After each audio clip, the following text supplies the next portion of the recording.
నమస్తే విజయ మేడం. నమస్తే ఉషా. ఎంతో మందికి మన సుమన్ టీవీ ద్వారా కౌన్సిలింగ్ చాలా మందికి ఇవ్వడం జరిగింది. ఆఫ్లైన్ సెషన్స్ తీసుకుని చాలామంది మిమ్మల్ని అప్రోచ్ అయిన వాళ్ళు ఉన్నారు.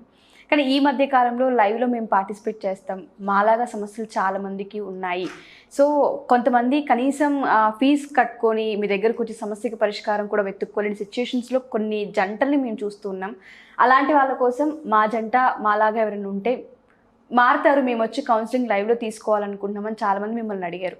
దానికి సరే ఒక ప్రోగ్రామ్ చేద్దాం, సో ఎవరికైతే సమస్య ఉందో వాళ్ళు కనుక ఏ ప్రాబ్లం లేదు అనుకుంటే స్క్రీన్ పైన కనిపించేలా రావచ్చు, కూర్చోవచ్చు, హ్యాపీగా సమస్యకి పరిష్కారం నేను లైవ్లోనే ఇస్తాను అన్నారు. అలా మనం ఎప్పుడైతే ఆ ప్రోగ్రామ్కి సంబంధించి అనుకున్నామో ఒక అమ్మాయి వింతగా ఒక స్టోరీ పెట్టడం జరిగింది. ఇలా కూడా ఉంటుందా అనే ఆశ్చర్యం నాకే కలిగిందా, ఇప్పుడు విన్న తర్వాత మీకు అనిపిస్తున్నది నాకు తెలియదు, బట్ అది నేను ఒకసారి మీకు వినిపిస్తాను. ఆర్గానిక్ పద్ధతిలో మీ చర్మాన్ని తెల్లగా మార్చుకోవాలనుకుంటున్నారా? సంప్రదించండి డాక్టర్ మాధవిని. మాకు పెళ్ళయి 12 ఏళ్ళు. సో నా భర్త ఇంతవరకు కనీసం నన్ను తాకను కూడా తాకలేదు. అందరూ బయటికి వెళ్తుంటే ఇంకా మీకు పిల్లలు లేరా, ఇంతకీ అంటే కావాలనే దూరం ఉంటున్నారా, నీకేమన్నా ప్రాబ్లమా? కానీ ప్రాబ్లం నా భర్తకి. ఇది మా తల్లిదండ్రులకు తెలుసు, వాళ్ళ తల్లిదండ్రులకు తెలుసు. విడాకులకి తీసుకుందామని అప్లై చేసుకుందాం అనుకున్నా ఎవరూ సపోర్ట్ చేయట్లేదు. నాకేమో బయట ప్రపంచం పెద్దగా తెలియదు. నా సమస్యకి పరిష్కారం ఎక్కడ దొరుకుతుంది, నేను ఎలా సమస్యని పరిష్కరించుకోవచ్చు? ఇది చాలా అంటే దారుణ ఉష. ఎందుకంటే అతను అంటే ఇంపార్టెంట్ అయ్యి అతను దాంపత్య జీవితం కొనసాగించలేడు అని తెలిసినప్పుడు పెళ్లి చేసుకోవటమే తప్పు ఫస్ట్ ఆఫ్ ఆల్. సరే, ఇప్పుడు అందరూ చాలామంది కొంతమంది ఏం చేస్తారంటే వాళ్ళ స్వార్థంతో ఆలోచించి, అంటే ఎక్కడ ఇప్పుడు కొడుక్కి పెళ్లి చేయకపోతే కొడుకు దాంపత్యానికి పనికిరాడనేది అందరికీ తెలుస్తుందో, he's not capable, he's not able అని చెప్పి పెళ్ళిళ్ళు చేస్తారు. కొంతమంది తల్లిదండ్రులకు తెలిసినా కూడా చేస్తారు. సరే, ఈ అమ్మాయికి పెళ్ళి జరిగి 12 ఏళ్ళు అయిందంటున్నావు. అసలు ఇన్ని సంవత్సరాలు ఆ అమ్మాయి అలా ఓర్పుగా ఆ రిలేషన్షిప్లో ఎందుకుంది, ఏ పర్పస్, ఏం మీనింగ్ కనిపించిందో మరి మనకైతే తెలీదు. సో నువ్వు చెప్పిన దాన్ని బట్టి నాకు అర్థమైంది ఏంటంటే ఈ అమ్మాయికి ఆ అమ్మాయి తల్లిదండ్రులు సపోర్ట్ కూడా లేదు అందులోంచి బయటికి రావడానికి. ఇది నిజం చెప్పాలంటే చాలా అమానుషం ఉష. ఎందుకంటే ఒక యుక్త వయసు అయిన స్త్రీ కానీ పురుషుడు కానీ మనం పెళ్లి చేసేదే వాళ్ళ సెక్షువల్ నీడ్స్ అనేది ఒక చట్టబద్ధంగా ఒక సమాజానికి ఆమోద్యయోగ్యంగా వాళ్ళు సెక్షువల్ లైఫ్ ఎంజాయ్ చేయాలనే ఉద్దేశంతోనే పెళ్ళి అనేది చేస్తారు. అంటే ఏంటి, పెళ్లి చేసుకోకుండా ఇప్పుడు మనం లివ్ ఇన్ టుగెదర్స్ కానీ ఇవన్నీ వచ్చినా కానీ మనం ఎందుకు ఎంకరేజ్ చేసి వాటిని ప్రోత్సహించం మనం? ఎందుకంటే ఒక కమిట్మెంటు, ఒక చట్టబద్ధత సమాజం దృష్టిలో ఒక భార్య భర్త కింద ఉండి వాళ్ళ యొక్క అవసరాలు శారీరకంగా కానీ మానసికంగా కానీ ఏదైనా సరే ఆ నీడ్స్, ఆ అవసరాలను తీర్చుకోవటం కోసం మనం పెళ్ళి అనే దాన్ని ఒక సమాజపరంగా ఒక కట్టుబాట్లతో మనం ఒక ఇద్దరిని పెళ్లి చేసి మీరు దాంపత్య సుఖాన్ని అనుభవించండి అని చెప్పి పంపిస్తాం. అలాంటిది మరి ఈ అమ్మాయికి అసలు ఏదైతే పెళ్లి యొక్క ముఖ్య ఉద్దేశం ఉందో అదే తీరనప్పుడు మరి తల్లిదండ్రులైనా తెలిసిన వెంటనే అసలు ఎందుకు ఇట్లా మోసం చేశారని చెప్పి వాళ్ళని అడిగి నిలదీయడం కానీ వెంటనే ఆ బంధంలోంచి లీగల్గా ఈ అమ్మాయిని బయటికి తీసుకొచ్చి ఇంకొక పెళ్లి చేయాల్సింది పోయి మరి ఇలా ఎందుకు చేశారు అన్నది ఆశ్చర్యకరంగానే ఉంది.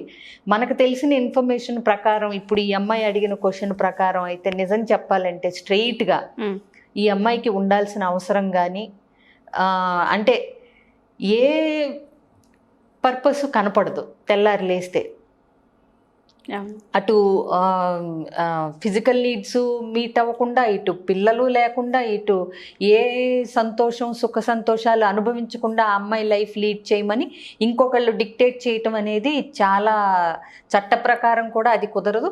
వన్స్ ఈ అమ్మాయి కనుక వచ్చి లాయర్ని మీట్ అయ్యి ఇది రీజన్ అని చెప్పి అప్లై చేస్తే అసలు విడాకులు కూడా వెంటనే ఆ అమ్మాయికి దొరికే అవకాశం ఉంది. అది ఆ అమ్మాయి డిసైడ్ చేసుకోవాలి ఈ రిలేషన్షిప్లో కొనసాగాలా వద్దా అనేది. అంతే తప్పితే ఆ అమ్మాయి డిసైడ్ చేసుకున్న తర్వాత ఆపే హక్కు కానీ ఎవ్వరికీ లేదు. ప్లస్ మనకి తల్లిదండ్రులకు కూడా నువ్వు ఇదే బంధంలో కొనసాగు, నీకు ఏ అవసరాలు తీరకపోయినా నువ్వు ఇట్లాగే ఉండాలి, మా పరువు పోతుంది అని అనే రైట్ కానీ అసలు ఏ పేరెంట్స్కి లేదు. అది ఒక రకంగా చాలా నేను ఇందాక చెప్పినట్టు అది కరెక్ట్ కాదు కూడా. అసలు ఫస్ట్ మోసం కింద వస్తుంది అది, తెలిసి కనుక వాళ్ళు చేసుకుంటే. వీళ్ళది అసలు మూర్ఖత్వం కింద వస్తుంది ఈ అమ్మాయి తల్లిదండ్రులది. ఆ అబ్బాయి తల్లిదండ్రులది మోసం చేస్తే వీళ్ళు మూర్ఖత్వంతో ఉన్నారనేది అర్థమవుతుంది. సో 12 ఏళ్ల వరకు ఒక ఆడపిల్ల తనకు సంబంధించిన విషయంలో ఆ నలుగురు మధ్య నుంచి బయటికి రాకుండా చెప్పుకునే సిచ్యువేషన్ ఫేస్ చేసిందంటే, ఇలా ఎంతోమంది అమ్మాయిలు ఇలాంటి ప్రాబ్లమ్స్ అనే కాదు మేడం, చాలా చూస్తూ ఉంటారు. కుటుంబ వ్యవహారాలకు సంబంధించి ఎన్నో ప్రాబ్లమ్స్ని ఫేస్ చేస్తూ ఉంటారు. అలాంటి వాళ్ళందరికీ ఇప్పుడు చాలామందికి కౌన్సిలింగ్ మీరు చేస్తూ ఉన్నారు. సో ఎలాంటి సపోర్ట్ని ఇస్తారు వాళ్ళకి? ఒక అడుగు ముందుకేయాలంటే అసలు ఏ విధంగా అంటారు మేడం? అదే ఉష, వాళ్ళు నిర్ణయించుకోవాలి. నా జీవితాన్ని ఇక ముందైనా, ఇప్పుడు 12 ఏళ్ళ అమ్మాయి ఓపిక పట్టిందంటే దాన్ని ఓర్పనాలో లేకపోతే ఏ పేరు భయమా లేకపోతే సోర్స్ లేకపోవడం అనేది క్లారిటీ లేదు. ఆ అమ్మాయికి ఏ పరిస్థితుల వల్ల అంతకాలం ఓపిక పట్టిందో మరి మనకు తెలియదు. కానీ ఒక రకంగా 12 ఏళ్ళు అట్లా ఉన్నది అని అంటే గనక ఆశ్చర్యకరంగానే ఉంది. ఎందుకంటే మనం ఇప్పుడు ఇవాళ కాలానికి మనం కొంచెం కూడా అంటే సర్దుబాటు లేకుండా, ఓర్పు లేకుండా చిన్న చిన్న కారణాలకి విడాకులకు వస్తున్నారు, తీసుకోవద్దు అనేది మనం ఇప్పుడు దాకా చెప్తూ వచ్చాం. అలాంటిది 12 ఏళ్ళుగా ఏ సుఖానికి నోచుకోకుండా అట్లా ఓపిగ్గా మరి ఏ కారణాల వల్ల ఉందో కానీ 12 ఏళ్ళు అమ్మాయి వెయిట్ చేసింది. ఇప్పటికైనా మించిపోయింది లేదా? అమ్మాయికి కంటిన్యూ చెయ్యవద్దు అని గనక ఉంటే దాన్ని ఆపే హక్కు ఎవరికీ లేదు. ఇట్లాంటి వాళ్ళు అంటే లాయర్ని కన్సల్ట్ చేసిన వాళ్ళ డెసిషన్ ఏంటో చెప్పి ముందుకెళ్ళి తర్వాత వాళ్ళకి నచ్చినట్టుగా వాళ్ళ జీవితాన్ని ముందుకు తీసుకెళ్లే అధికారం ఆ అమ్మాయి నిర్ణయం ఆ అమ్మాయి చేతుల్లో ఎప్పుడూ ఉంచుకోవాలి. Thank you so much ma'am. ఇలాంటి వాళ్ళకి మన వేదిక పైన ఏమైనా కౌన్సిలింగ్స్ కానీ వాళ్ళకి కనుక ఇష్టమై ఉండి రావాలి అని అప్రోచ్ అవ్వాలి కనుక అనుకుంటే, లైవ్లో కౌన్సిలింగ్ కావాలి అనుకుంటే, అండ్ వాళ్ళలాంటి స్టోరీస్ చాలా మందికి ఉంటుంటాయి, అందరూ ఓపెన్ అవ్వరు స్క్రీన్ ముందు, మరి అలాంటి వాళ్ళకు కూడా ఇది ఒక మంచి వేదిక అనుకునే వాళ్ళకి మనం పాసిబిలిటీ ఉంటుందంటారు ఇవ్వడానికి?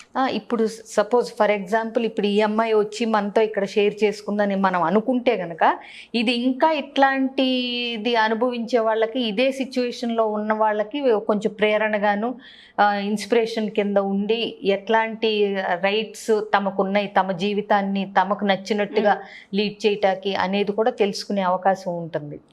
Thank you ma'am, thank you so much.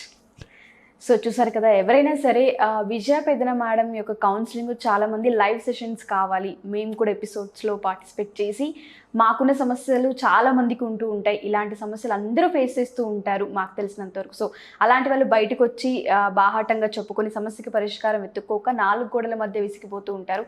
అలాంటి వాళ్ళందరికీ ఇన్స్పిరేషన్గా మా స్టోరీస్ ఉండాలి, మా దగ్గర నుంచి ఒక సొల్యూషన్ కావాలి, సో మేము లైవ్లో పార్టిసిపేట్ చేయాలని ఎవరైతే అనుకుంటున్నారో వాళ్ళందరికీ ఇది ఒక చక్కటి వేదిక. సో దీనికి సంబంధించి కంప్లీట్ డీటెయిల్స్ కావాలనుకుంటే కింద స్క్రోల్ అవుతున్న కాంటాక్ట్ నెంబర్ని కాంటాక్ట్ చేయొచ్చు. అండ్ దాంతో పాటు ఇంతకుముందు ఎపిసోడ్స్ కానీ విజయ పెదన మేడం ప్లేలిస్ట్లో కానీ మీకు వెళ్తే ప్రీ మ్యారిటల్ గురించి కొన్ని ఎపిసోడ్స్ మేము చేస్తున్నాం. దానికి సంబంధించి చిల్డ్రన్స్కి కానివ్వండి, లేదంటే పెద్దవాళ్ళకి పిల్లలకి ఏ విధంగా చెప్పుకుంటే బాగుంటుందో దానిపైన కానివ్వండి, కౌన్సిలింగ్ కావాలి అనుకున్నా, క్లాసెస్ కావాలనుకున్నా, వాటికి సంబంధించిన డీటెయిల్స్ కోసం కింద స్క్రోల్ అవుతున్న కాంటాక్ట్ని కాంటాక్ట్ చేసి పూర్తి వివరాలను తెలుసుకోవచ్చు. Thank you.